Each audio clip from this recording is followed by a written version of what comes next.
Olá, estamos de volta com o canal Imigrando com Mark Moraes, trazendo notícias importantes sobre imigração e outras leis americanas. E esse é o nosso primeiro vídeo do ano, o ano 2021 que se inicia, e a gente está bastante empolgado, animados aí com os rumos que a imigração pode tomar aqui nos Estados Unidos. Eu sou o advogado de imigração, Mark Moraes, talvez o único advogado brasileiro-americano nos Estados Unidos a ter trabalhado nas 3 maiores agências de imigração do país.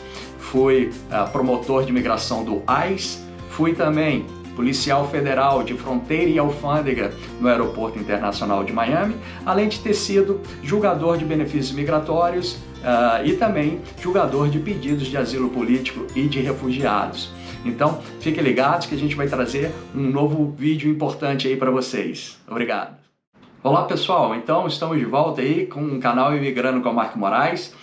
Hoje eu vou estar falando de um visto aí que eu acabei recebendo bastante pedidos para eu gravar, dar mais informações sobre o visto EB3 na categoria dos Employment Base. Tem o EB1, o EB2 e o EB3 logo embaixo.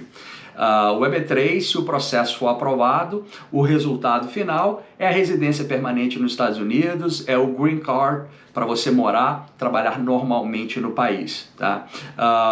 Uma peculiaridade do visto EB3, que diferentemente do EB1 e do EB2 National Interest Waiver, o EB3 você precisa necessariamente de uma oferta de trabalho, você precisa, é obrigatório que você tenha uma empresa americana, um empregador americano sendo seu patrocinador, dando entrada nesse pedido para você, estrangeiro aí, que pretende vir trabalhar nos Estados Unidos e receber um Green Card.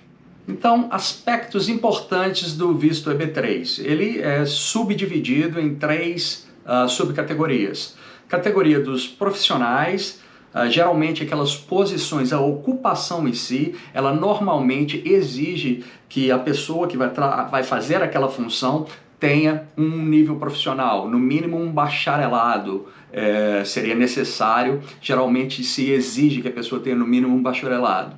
Tá? Logo abaixo tem os skilled workers, trabalhadores com qualificações, não exige um nível aí de bacharelado, porém a pessoa tem que ter no mínimo 2 anos de experiência naquela função. Então a posição em si, a ocupação em si, ela normalmente requer que a pessoa tenha no mínimo 2 anos de experiência na função. E tem a última subcategoria, é do Unskilled Workers, que seria trabalhadores sem qualificação nenhuma, tá? Mas, na verdade, o que é a posição ali, a função a ser exercida, ela não exige que a pessoa tenha um grau de formação escolar ou algum tempo de experiência. Então são funções mais básicas que quase não exigem experiência alguma ou que exigem menos de 2 anos de experiências, tá? O tempo de processamento de uma petição EB3, ela costuma ser bastante longa, o que às vezes serve como um desincentivo para o empregador tentar contratar um estrangeiro, principalmente se ele estiver aí fora dos Estados Unidos, porque um processo desse, ele se inicia primeiro dentro do Departamento de Trabalho. Então enquanto seu processo está dentro do Departamento de Trabalho, ele não está na imigração, são 2 ministérios distintos, então tem que dar entrada primeiro no Departamento de Trabalho americano, geralmente se inicia com um pedido ali de salário, que é o Prevailing Wage, então de acordo com a função a ser ocupada, com o descritivo ali das funções, das exigências das funções e onde o trabalho vai ser exercido, a região geográfica, a empresa ela tem que pedir para o Departamento de Trabalho o Prevailing Wage, que seria o salário que prevalece ali naquela região. Então a empresa ela não pode ofertar um salário menor do que aquele Prevailing Wage, tá? Para não ter um impacto negativo ali nos salários da região ali. Eles querem proteger o mercado de trabalho americano. Esse pedido de salário ele pode levar aí 90 a 100 dias para ter uma resposta do governo americano. Então, durante esse tempo, não tem muita coisa que ser feita, o trabalho fica ali meio que de stand-by até receber o prevailing wage de volta. A partir disso, começa-se a fase do recrutamento. A empresa ela tem que demonstrar que ela tentou recrutar cidadãos americanos ou residentes permanentes para ocupar aquela vaga, que ela diz que não está conseguindo cidadãos qualificados ou que estejam dispostos a receber aquele salário para aquela função, e por isso ela precisa contratar um estrangeiro para cumprir aquela função, ou o estrangeiro tem alguma qualificação que não é fácil de encontrar ali e não consegue contratar um cidadão americano. Então exige-se que tenha um processo seletivo propriamente dito. Você coloca anúncio em jornal, dependendo da posição, você tem que, se a posição exige no mínimo um bacharelado ali, além de anúncio em jornal, em 2 domingos consecutivos, a empresa tem que fazer outras formas de recrutamento, anúncio em rádio, colocar o anúncio no website, naquela parte de empregos, enfim. Tem que tentar recrutar, demonstrar por departamento de trabalho que tentou recrutar um cidadão americano e não logrou êxito. Tá?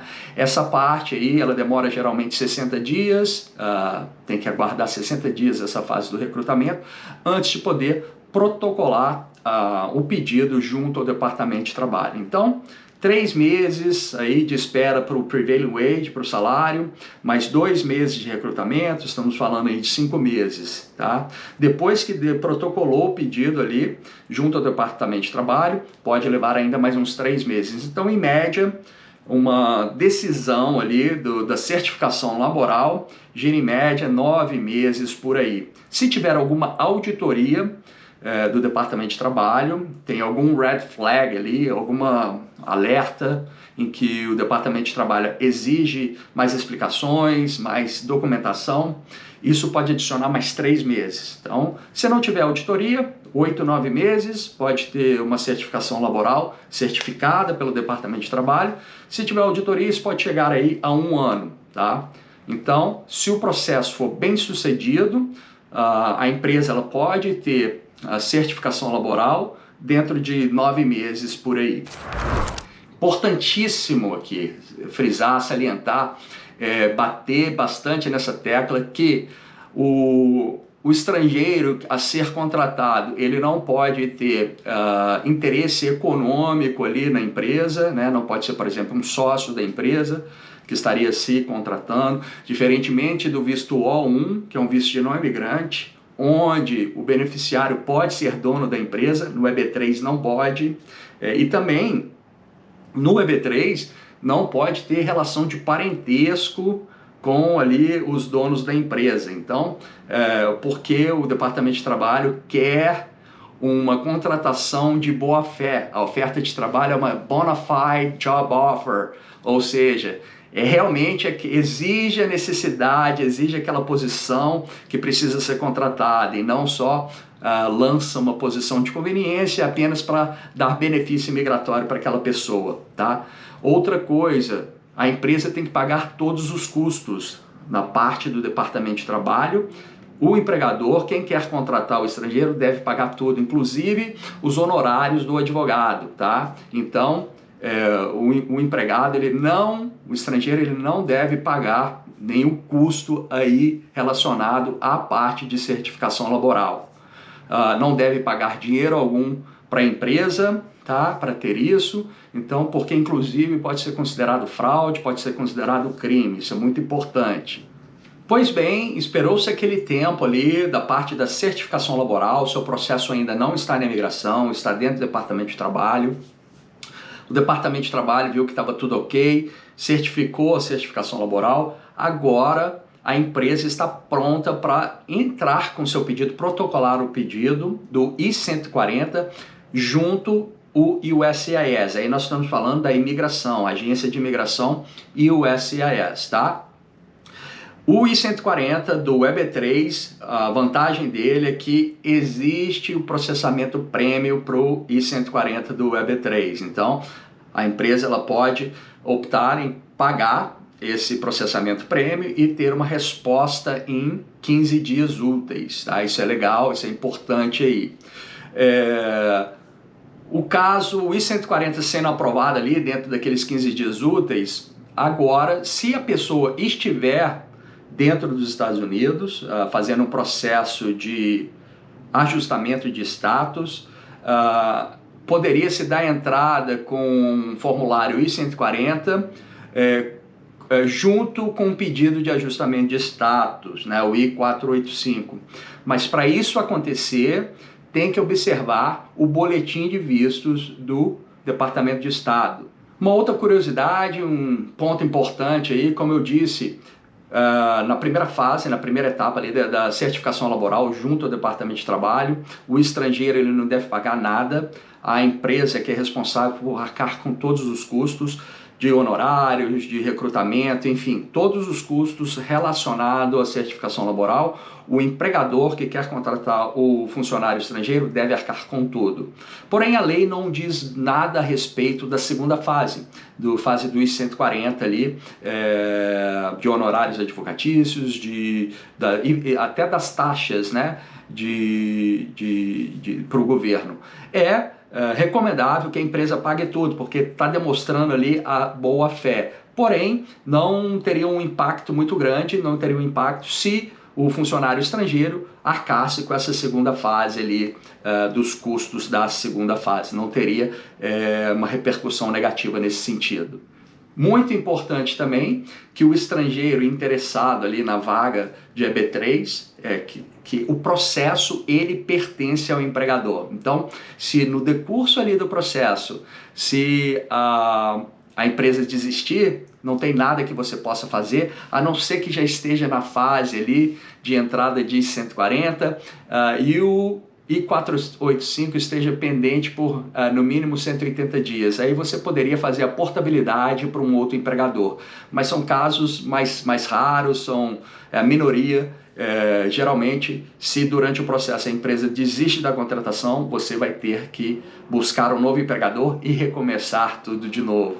Um ponto importante que durante aquele processo de recrutamento, que a empresa tem que anunciar a posição, a vaga, dizer que está tentando contratar um cidadão americano, se aparecer ali uma pessoa qualificada, um cidadão americano, um residente permanente, qualificado, que tem as qualificações das exigências ali da vaga e aceitou aquele salário, a empresa ela não está obrigada a contratar aquela pessoa, aquele americano, porém, ela tem que parar o processo de certificação laboral e só reiniciar daqui 180 dias. Então, a empresa ela não fica vinculada a contratar uma outra pessoa, porém, ela não pode dar seguimento, continuidade na contratação daquele estrangeiro, tem que parar o processo por 180 dias e reiniciar depois do zero. Então, certificação laboral aprovada, deu entrada ali no I-140 já na segunda fase junto à imigração, o boletim de vistos estava corrente, isso significa que o I-140 provavelmente foi da entrada junto com o ajustamento de status. A empresa ela só é obrigada a contratar aquele funcionário no resultado final, na emissão do Green Card, tá? Então, o funcionário ali, o estrangeiro, ele não estaria obrigado a trabalhar para a empresa até o resultado final do caso, que seria a aprovação do visto de residência permanente, a aprovação do Green Card.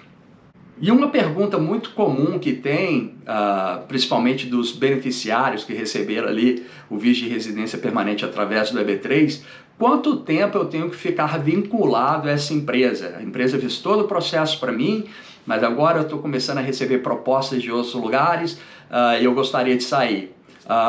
Bom, a lei não determina um tempo mínimo, porém ela fala em um reasonable time, um período razoável. E decisões aí chegaram à conclusão que um período razoável, que o estrangeiro deveria estar trabalhando para aquele empregador, seria de 1 ano, para não ficar caracterizado que houve fraude, que você fez todo aquele processo apenas para receber um benefício migratório e depois que você recebeu o seu green card, você dá tchau para a empresa ou a empresa não quer te contratar e para evitar isso, um período razoável aí de 1 ano seria o ideal. Portanto, o resultado final, aí, o sucesso da certificação laboral e depois do I-140 se o processo aqui sendo feito dentro dos Estados Unidos, o ajustamento de status. Resultado final é o Green Card, visto de residência permanente, para o principal, né, para aquele estrangeiro que está sendo contratado, mais o cônjuge, a esposa legalmente, devidamente casado, e os filhos solteiros menores de 21 anos se beneficiam também. Todos ali recebem o Green Card. Isso é bem legal, bem interessante aí para a família toda.